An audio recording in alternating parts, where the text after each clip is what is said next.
بسم الله الرحمن الرحيم. إذا جاءك المنافقون قالوا نشهد إنك لرسول الله والله يعلم إنك لرسوله والله يشهد إن المنافقين لكاذبون. اتخذوا أيمانهم جنة فصدوا عن سبيل الله إنهم ساء ما كانوا يعملون.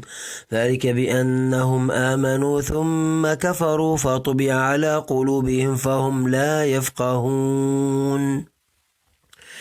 وإذا رأيتهم تعجبك أجسامهم وإن يقولوا تسمع لقولهم كأنهم خشب مسندة يحسبون كل صيحة عليهم هم العدو فاحذرهم قاتلهم الله أنى يؤفكون. وإذا قيل لهم تعالوا يستغفر لكم رسول الله لووا رؤوسهم ورأيتهم يصدون وهم مستكبرون.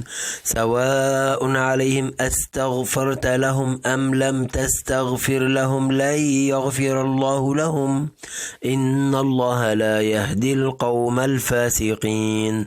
هم الذين يقولون لا تنفقوا على من عند رسول الله حتى ينفضوا ولله خزائن السماوات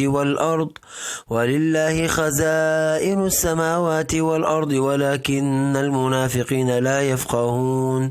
يقولون لئن رجعنا إلى المدينة ليخرجن الأعز منها الأذل ولله العزة ولرسوله وللمؤمنين ولكن المنافقين لا يعلمون. يا أيها الذين آمنوا لا تلهكم أموالكم ولا أولادكم عن ذكر الله ومن يفعل ذلك فأولئك هم الخاسرون. وأنفقوا مما رزقناكم من قبل أن يأتي أحدكم الموت فيقول رب لولا أخرتني إلى أجل قريب